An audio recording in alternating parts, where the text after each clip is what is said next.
Assalamualaikum warahmatullahi wabarakatuh. Perkenalkan nama saya Haji Sigit Wardoyo dengan NIM 2018 11 127. Di sini saya akan mempresentasikan tentang pengamanan sistem tenaga listrik, yang dimana fungsi alat pengaman untuk melindungi peralatan terhadap gangguan yang terjadi dalam sistem diperlukan alat-alat pengaman. Alat pengaman yang kebanyakan berupa relay mempunyai dua fungsi, yaitu yang pertama melindungi peralatan terhadap gangguan yang terjadi dalam sistem, jangan sampai mengalami kerusakan. Kemudian yang kedua, melokalisir akibat gangguan, jangan sampai meluas dalam sistem.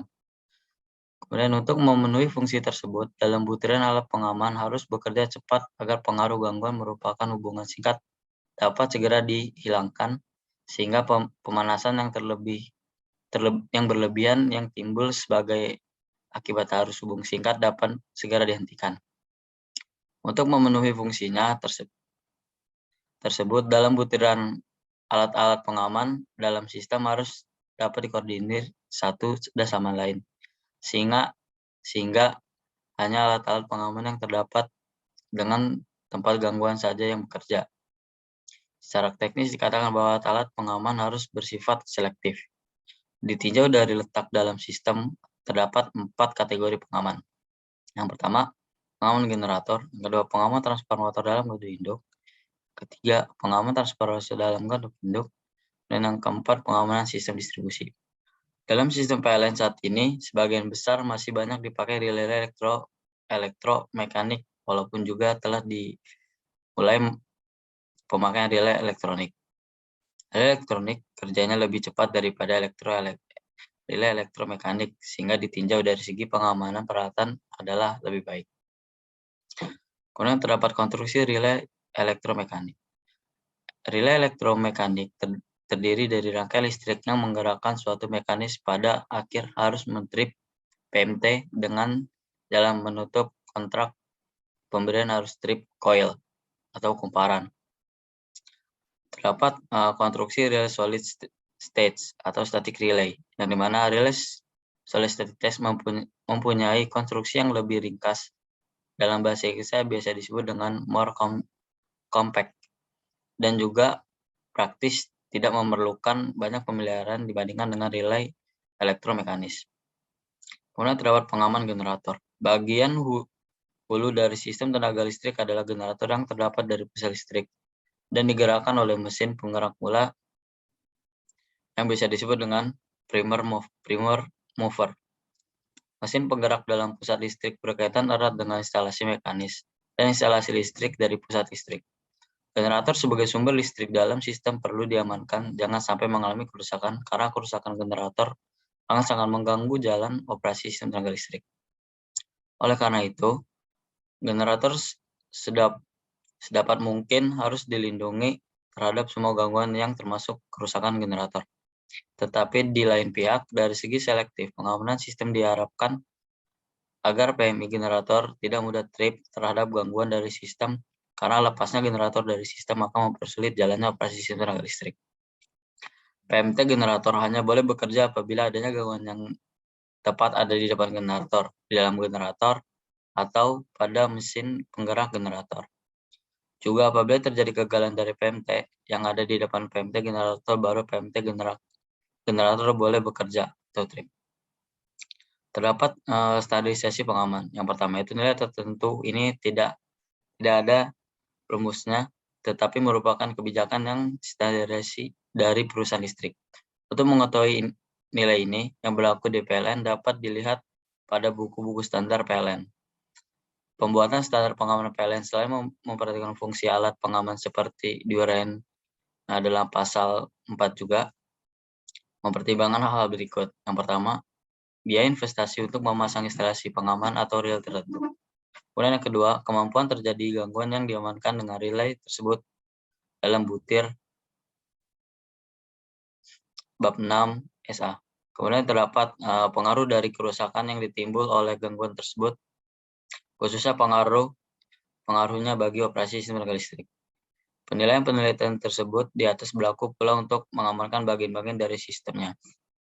Seperti dapat dilihat dalam pasal selanjutnya, dengan mengamankan dasar pemikiran tersebut di atas akan melihat bahwa makin besar daya yang terpasang suatu zat, makin banyak relay yang mengamankan, karena rusaknya alat dan daya terpasang besar akan lebih mengganggu operasi sistem tenaga listrik dibandingkan jika rusak adalah alat dengan daya yang terpasang kecil.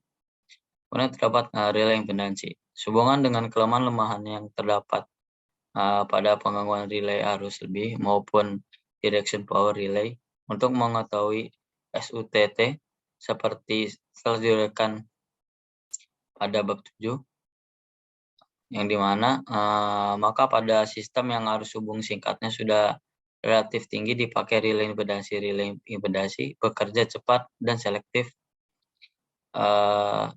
dilakukan untuk mengetahui impedansi SUTT yang diamankan sehingga tidak timbul masalah akumulasi waktu. Pada waktu SUTT terganggu, maka relay impedansi akan melihat turunnya impedansi dari SUTT. Dan kemudian relay bekerja. Relay impedansi terdiri dari bagian pokok sebagai berikut, yaitu yang pertama elemen start atau static element, kemudian terdapat elemen pengukur, yang ketiga adalah elemen pengatur waktu atau timer. Kemudian terdapat pengaruh tahanan busur api gangguan. Busur api listrik yang timbul di titik gangguan mempunyai tahanan yang menimbulkan kesalahan atau error terhadap kerjanya. Elemen pengukur relay impedansi, hal ini dapat dilihat pada gambar 622. Apabila di relay ada busur api, maka zone protection relay mencapai titik A. Tapi karena adanya busur api dengan tahanan R sebesar AB, maka zone proteksi relay menjadi lebih pendek, yaitu hanya seperti titik A. Sistem dengan titik netral yang ditanahkan. Sistem yang tidak peka terhadap gangguan hubung tanah memberikan keuntungan bahwa sistem menjadi jarang terganggu karena gangguan sistem kebanyakan bersifat gangguan hubung tanah satu fasa yang temporer, misalnya karena petir atau setruman tanaman. Tetapi di lain pihak, jika ada gangguan satu fasa ke tanah yang permanen, sukar dicari dari hal yang dapat membahayakan keselamatan manusia. Untuk menaikkan kepekaan sistem terhadap gangguan hubung tanah, maka titik netral perlu ditanahkan. Kemudian terdapat pengamanan kabel tanah, di mana kabel tanah banyak dipakai dalam jaringan distribusi dagangan menengah. Tetapi dalam jaringan distribusi dagangan menengah, kabel tanah kebanyakan merupakan feeder radial dengan sumber daya terletak pada satu ujung saja. Sehingga untuk pengamanan cukup digunakan relay arus lebih saja. Dalam sistem transmisi 70 dan 150 kV, ada saluran kabel tanah dengan sumber daya pada kedua ujungnya, sehingga pengamanan menggunakan relay arus lebih tidaklah memenuhi syarat penggunaan relay impedansi. Pada kabel tanah juga tidak akan memberikan hasil yang lebih baik karena tahanan gangguan relatif besar dibandingkan dengan tahanan fasa kabel, sehingga penggunaan relay impedansi akan sering mengalami kegagalan. Kemudian terdapat pengamanan cadangan pada saluran transmisi. Pengamanan cadangan yang bertugas mengambil alih tugas pengamanan utama apabila pengamanan utama gagal melaksanakan tugas. Dalam ini, tugas yang diambil tugas pengaman peralatan, sedangkan tugas menjamin selektif pengamanan tidak diambil. Sehubungan dengan tugas ini, maka untuk saluran transmisi 70-150 kV untuk SUTT maupun kabel tanam, pengaman cadangan adalah relay arus lebih, relay arus hubungan ke tanah. Pengaman relay, di mana kemungkinan terjadi gangguan dalam relay di GI atau di pusat listrik adalah kecil. Namun apabila hal ini terjadi, dampaknya dalam sistem akan luas apabila tidak ada pengamanan relay. Di lain pihak, pengamanan relay memerlukan biaya yang tidak kecil. Oleh karena itu, pengamanan relay dipakai secara selektif.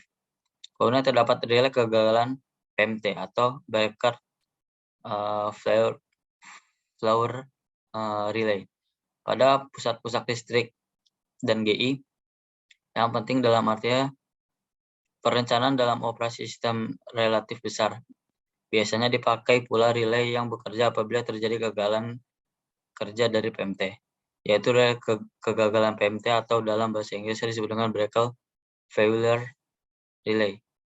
Apabila relay ini bekerja, maka ia akan melepas semua PMT yang berlangsung berhubungan secara listrik dengan PMT yang diduga mengalami kegagalan mengenai kegagalan kerja suatu PMT didasarkan atas kenyataan bahwa setelah beberapa relay memerintah PMT untuk trip, tetapi setelah beberapa saat PMT tersebut ternyata tidak trip. Kemudian terdapat pentanahan sistem distribusi. Jaringan distribusi primer PLN yaitu yang bertegangan 20 kV, 12 kV, dan 6 kV mempunyai cara pertahanan netral yang berbeda-beda sehingga pengamanannya juga berbeda. Jaringan 20 kV mempunyai dua cara pertahanan titik netral. Yang pertama melalui tahanan yang besar, kemudian ditahankan secara langsung. Kemudian terdapat pengamanan jaringan distribusi. Untuk feeder distribusi yang dikeluar dari GI dilengkapi dengan A. Yang pertama, ada relay arus lebih. Yang kedua, relay arus hubung tanah. Apabila ujung feeder distribusi yang digunakan dari GI adalah sumber daya dari pusat listrik, maka relay arus lebih dan relay arus hubung tanah tersebut di atas harus bersifat power direksional. Apabila feeder distribusi adalah SUTM bersifat radial, tidak ada sumber daya di ujungnya, maka dipasangkan pula relay untuk auto reclosing atau penutup balik. Kemudian terdapat penggunaan pemutus beban, di mana pemutus beban yang dalam bahasa Inggrisnya disebut dengan load break switch terdiri dari skalar udara dan sikring tegangan menengah yang dipasang secara seri. Saklar udara dilengkapi dengan relay primer dan berfungsi memutuskan beban lebih, sedangkan sikring berfungsi memutuskan arus gangguan. Mekanis dari sikring adalah sedemikian rupa hingga apabila salah satu sikring putus, maka saklar udara akan membuka ketiga fasa.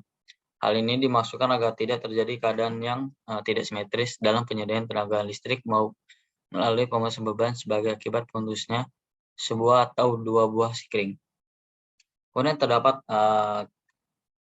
tingkat arus gangguan, di mana tingkat arus gangguan ini terjemahan dari bahasa Inggris yaitu fault level adalah suatu nilai yang menggambarkan besaran arus gangguan di suatu tempat dalam sistem. Untuk koordinasi untuk dalam sistem, hal-hal yang mempengaruhi tingkat arus gangguan adalah yang pertama, terdapat kapasitas untuk pembangkit yang beroperasi, kemudian yang kedua, konfigurasi dalam sistem. Dalam melakukan pencetakan relay, harus diusahakan agar relay dapat beroperasi pada tingkat arus gangguan rendah dan juga pada saat tingkat arus gangguan tinggi. Sekian presentasi yang saya dapat saya sampaikan, kurang lebihnya mohon maaf. Assalamualaikum warahmatullahi wabarakatuh.